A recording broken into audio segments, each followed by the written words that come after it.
Force winds are causing travel chaos, and there are fears of a repeat of last year's crippling winter. HTV's Eddie Lee reports.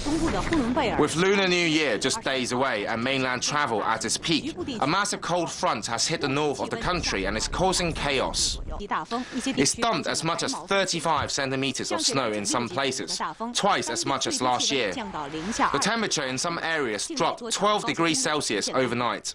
Inland Mongolia's capital, Hohhot, has been hit the hardest, with the mercury falling to around minus 34 degrees. In Liaoning province, major roads have been shut down and air traffic seriously disrupted, leaving thousands of travelers stranded. Many have opted to travel by train instead, but this is straining a rail network that's already over its capacity. A record 188 million people are expected to travel by train during the New Year rush. The massive winter storm has sparked fears of a repeat of last year's 3 weeks of extremely cold weather, the worst in 5 decades, that killed 60 people, crippled the infrastructure and left tens of thousands of migrant workers and students unable to return home.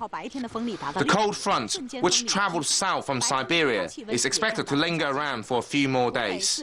Eddie Lee, ATV News. China says North Korean leader Kim Jong-il wants a nuclear-free Korean peninsula and is willing to return to international talks on scrapping its nuclear program. State media from both countries reported that Kim met with senior Chinese Communist Party official Wang Jiarui. That makes him the first foreign dignitary known to see Kim since he reportedly suffered a stroke in August, prompting intense speculation about his health. U.S. President Barack Obama has signed executive orders to close Guantanamo Bay, the prison camp in Cuba, and put a stop to other controversial policies enforced by the Bush administration. He has also assigned envoys to the Middle East, Pakistan and Afghanistan. HTV's Ben O'Rourke reports.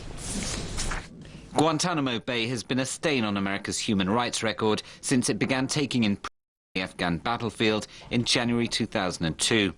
Denied all the rights given to regular prisoners of war, they were subjected to interrogation techniques regarded as torture, and none was found guilty of anything by a judge and jury.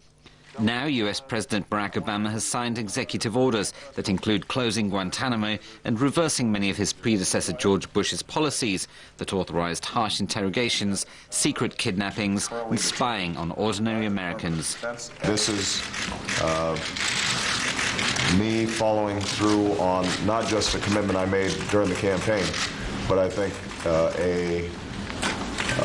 an understanding that dates back to our founding fathers, that we are willing to observe core standards of conduct, not just when it's easy, but also when it's hard. But the camp won't close for another year, and in that time, Obama's team will set up a committee to review the files of each of the more than 240 remaining prisoners to try to figure out whether they're actually dangerous and what to do with them. But one former detainee thinks the whole thing is a ruse, that Guantanamo will become a black site that is totally off the radar, where the US can take people and do whatever it wants, without all the harmful media attention that the camp has received. Australian Mamdouh Habib, who spent 3 years in Guantanamo Bay until his release without charge, urged Obama to allow observers in to make sure it's closed. And I asked Obama to allow the media and allow the public and allow the human rights to go there and check it up. But while Obama may be changing direction in some ways, he made very clear other policies will stay the same, such as Washington's unwavering support for Israel. Let me be clear.